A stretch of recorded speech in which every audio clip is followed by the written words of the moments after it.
मित्रों नमस्कार। मैं Neeraj Kumar Srivastava, advocate, district court Varanasi, UP. मित्रों, मैं आप लोगों के बीच में क्रिमिनल की प्रैक्टिस करने वाले अपने भाइयों की कुछ ज्ञानवर्धन के मकसद से आज उपस्थित हुआ हूँ। हम लोग आए दिन प्रैक्टिस के दौरान कुछ न कुछ कानूनी अड़चनों का सामना करते रहते हैं। तो आज हम लोग प्रैक्टिस में और अधिक सरल सुगम अपने कार्य को कर सकें, इस मकसद से हमने निर्णय लिया कि सीआरपीसी के चैप्टर 18, 19, 20, 21, चैप्टर 18 जो कि सेशन ट्रायल, चैप्टर 19 जो कि वारंट ट्रायल और चैप्टर 20 जो कि समन ट्रायल और चैप्टर 21 जो कि समरी ट्रायल था। ये अब बीएनएसएस में एक चैप्टर आगे बढ़ गया है। क्रम संख्या 20, 21, 22 इस तरीके से आगे हो गया है। लगभग वही सारे मैटर हैं। हम लोग इन चारों में मेन चीज़ कैसे मुकदमे का प्रारंभ और कैसे चार्ज डिस्चार्ज खास बिंदुओं पर हम लोग अपने दिमाग में रखें तो डेली रूटीन वर्क में काफ़ी सहूलियत हो सकेगी।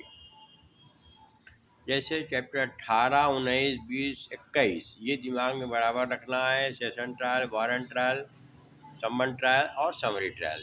सेशन ट्रायल, वारंट ट्रायल में पुलिस स्टेट केस भी है और कंप्लेंट केस भी है। और समन ट्रायल में आपका जो है, समन ट्रायल का मतलब कि जो वारंट ट्रायल नहीं है, वारंट ट्रायल नहीं है का मतलब 2 साल तक की सजा आने वाले मुकदमे। एक दिमाग में रख लीजिए, 138 एनआई एक्ट में 2 साल की सजा होती है, यानी 2 साल तक की सजा होने वाले मुकदमे यानी समन मुकदमे 251 से 259 पढ़ा गया। समरी ट्रायल आया 260 से 265, जिसमें 6 महीने की सजा वगैरह तक का व्यवस्था दी गई है। तो अब सेशन ट्रायल, वारंट ट्रायल और समन ट्रायल और समरी ट्रायल, ये बराबर 4 टाइप के हम लोग क्रिमिनल प्रोसीडिंग में देखते हैं।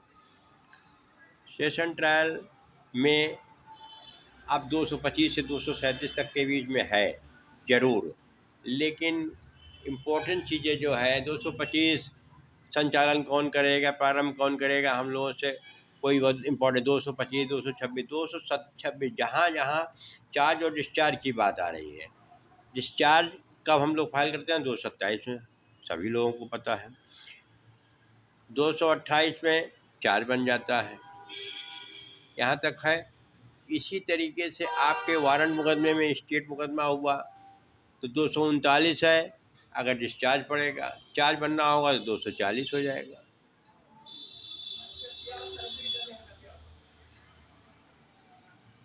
एक तरफ से अध्ययन करने का मतलब कि रटने वाली जो बात होती है एक अलग है, कंपैरिजन। इसलिए हमने सोचा कि 225 से 237 वारंट ट्रायल, सेशन ट्रायल मुकदमे और वारंट ट्रायल मुकदमा जो कि 238 से 243 यानी पुलिस केस और 244 से 250 कंप्लेंट केस, इसी दोनों में चार्ज बनना, डिस्चार्ज होना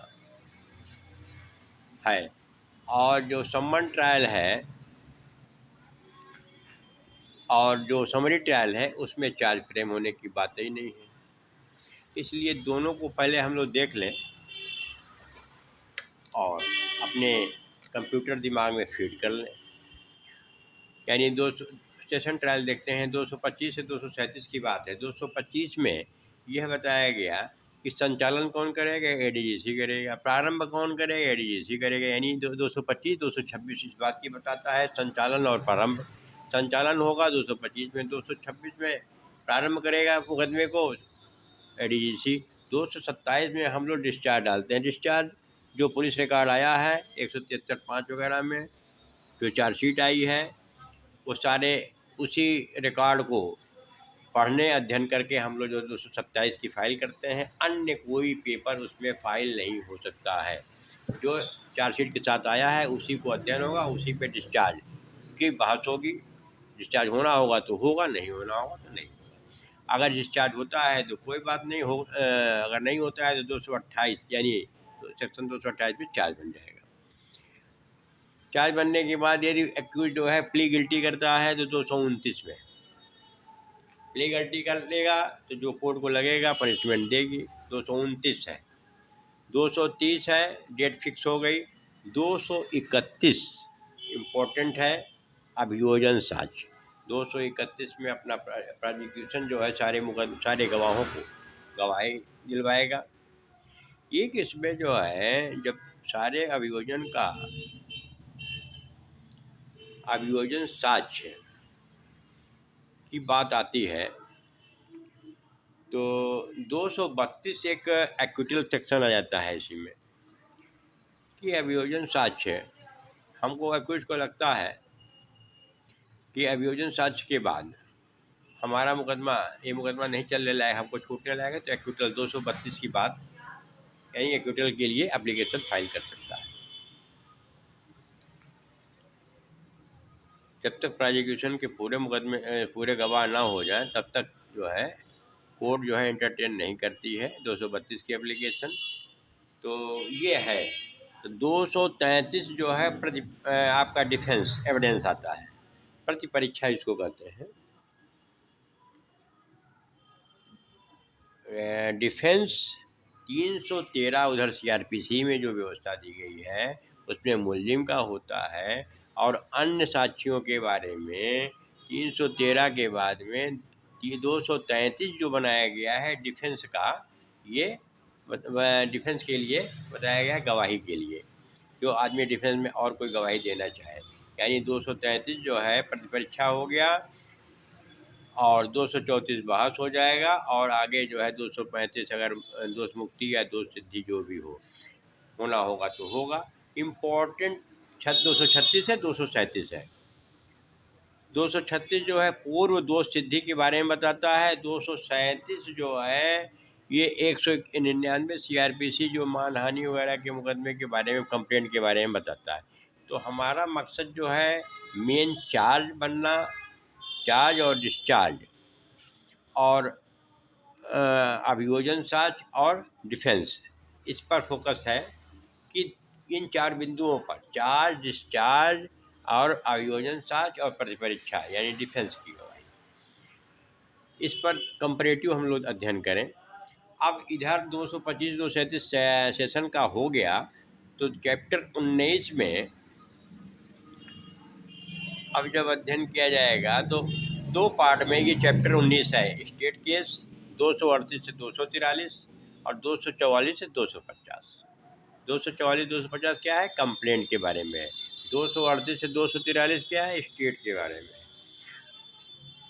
तो 238 जब ये प्रारंभ होता है, स्टेट मुकदमा चार्जशीट आ गई, स्टेट मुकदमा शुरू हुआ, 238 बता दिया गया कि 207 का कंप्लायंस किया जाएगा, यानी जो भी चार्जशीट वगैरह में पुलिस केस डायरी में आया हुआ है सारे रिकॉर्ड जो है एक्यूज को दिए जाएंगे, 238 का कंप्लायंस हो जाएगा।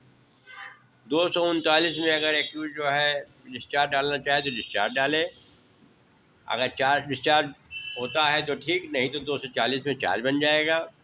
एक इसमें जो है 241, इसमें भी प्ली गिल्टी है, जैसे उसमें 229 था सेशन ट्रायल में।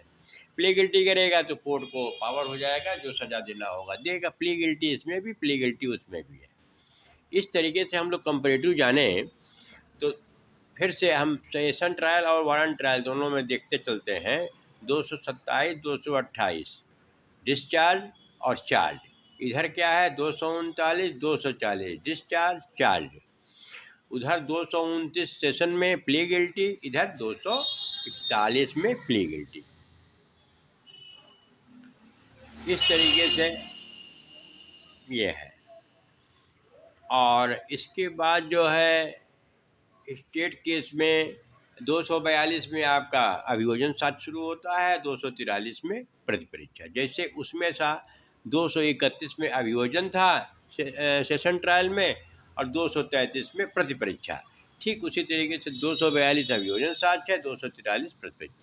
ये हम लोगों को दिमाग में रखना होगा, कभी भी कोर्ट में कभी असुविधा ना उत्पन्न हो। फिर परिवाद में कंप्लेंट केस में आ जाते हैं, उसी वारंट ट्रायल में चैप्टर 19 की ही बात है।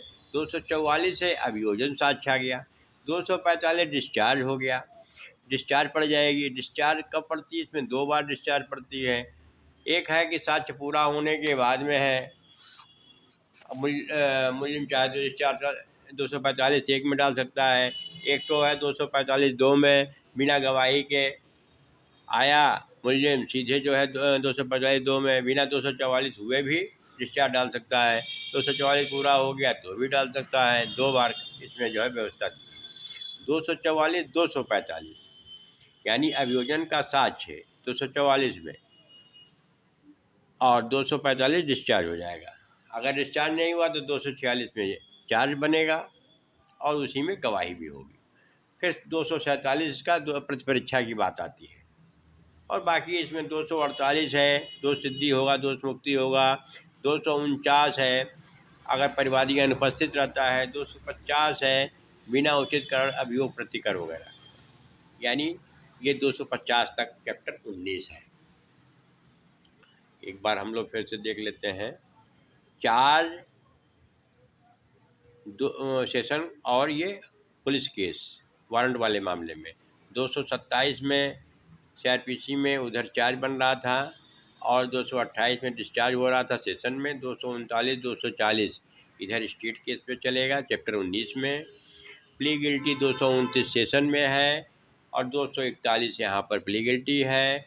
231 आ जाएंगे हम लोग सीधे नीचे। 231 अभियोजन, 233 प्रतिपरीक्षा और इधर 242 स्टेट केस में अभियोजन साक्ष्य, 243 में प्रतिपरीक्षा।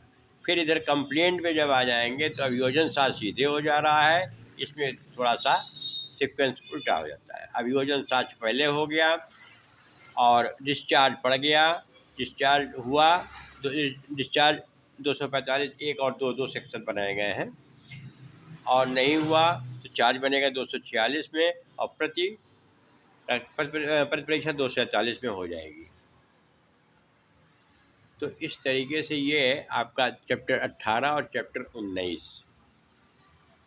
कंपैरेटिव अध्ययन के मकसद से ये इतनी जानकारी हम लोगों को मिली।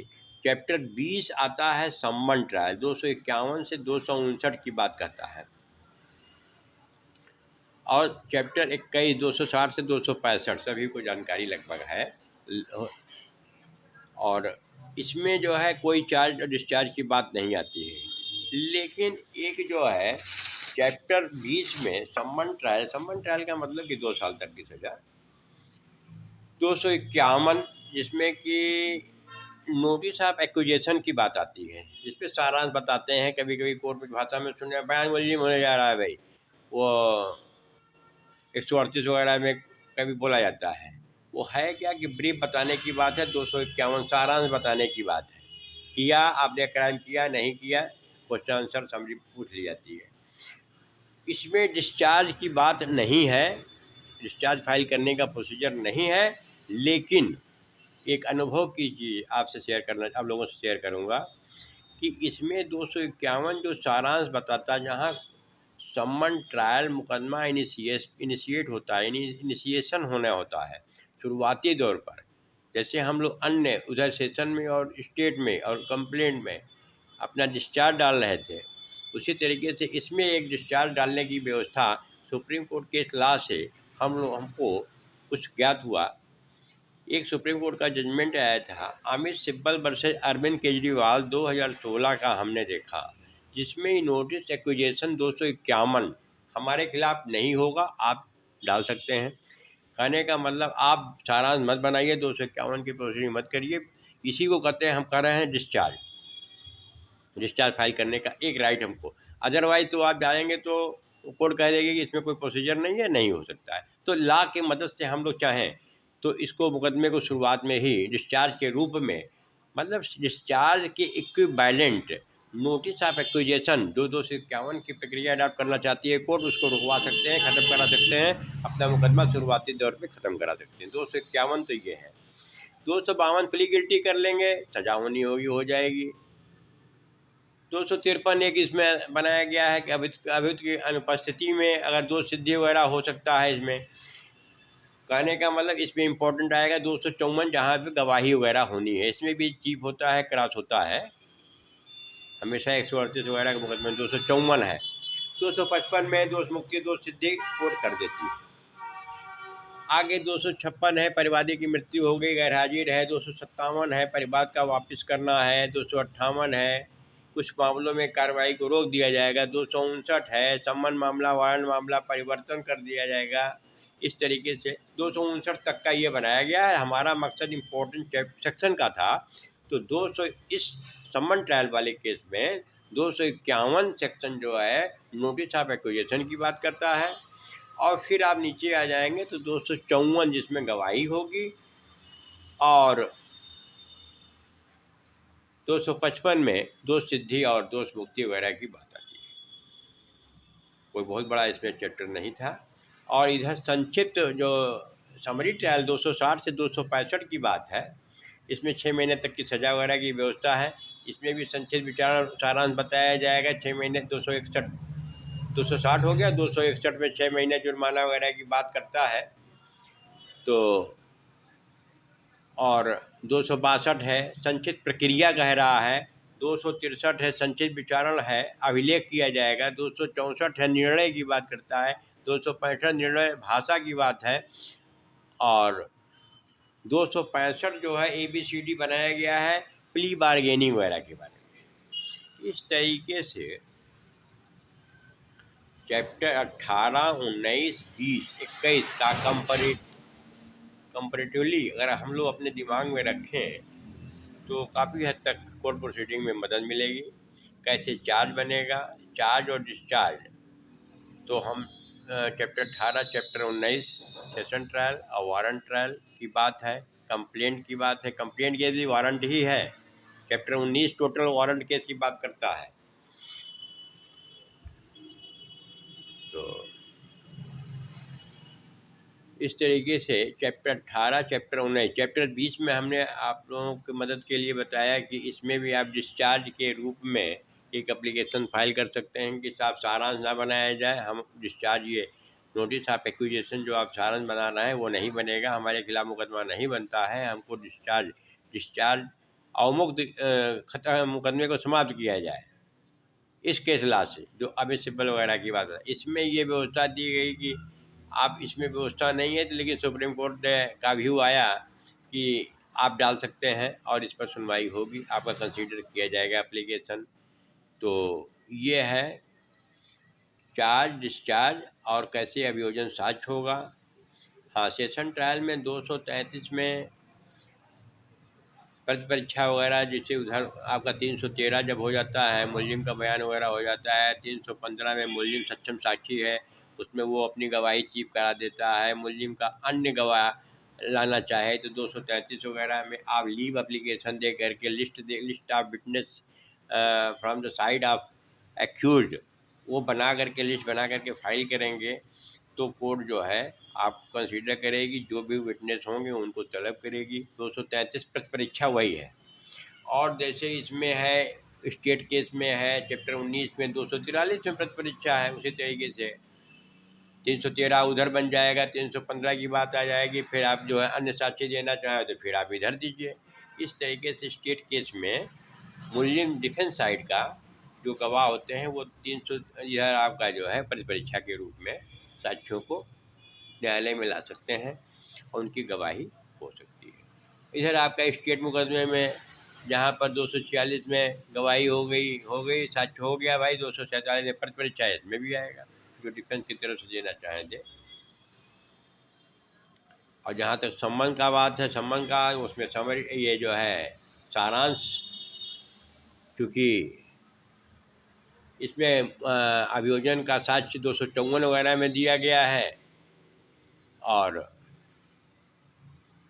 समरी सारांश बता दिया जाता है, प्ले गिल्टी हो जाता है क्योंकि 2 साल तक की सज़ा का है और 253 और 254 जो है 254 जो है अभियोजन साक्ष्य होने के बाद में फिर जब ये अभियोजन की पूरी साथ हो जाएगी फिर 313, 315 और कहीं पर इसमें पत्र परीक्षा जैसी चीज़ नहीं दी गई है तो मुलजिम का हो जाएगा, परिवादी मृत्यु गैर हाजिर, परिवाद वापस, ये सारी व्यवस्थाएं दी गई हैं। लेकिन इसके कंपैरेटिवली जो देखा गया है कि प्रति परीक्षा के बारे में इसमें व्यवस्था नहीं दी गई है, क्योंकि ये सम्मन ट्रायल है। सम्मन ट्रायल और समरी ट्रायल एक अपने अलग प्रकार का ये छोटे मुकदमे में माने जाते हैं। इस तरीके से मित्रों हमने चैप्टर 18, चैप्टर 19, चैप्टर 20, 21 को रिवाइज करने और अपने दिनचर्या में अपने कार्यशैली को और अधिक सक्रिय करने के मकसद से आप लोगों के बीच में इसका चर्चा किया। उम्मीद करता हूँ कि कुछ आप लोगों का ज्ञानवर्धन हुआ होगा। फिर किसी नए टॉपिक पर आप लोगों के बीच चर्चा के लिए उपस्थित होऊंगा। तब तक के लिए धन्यवाद, नमस्कार।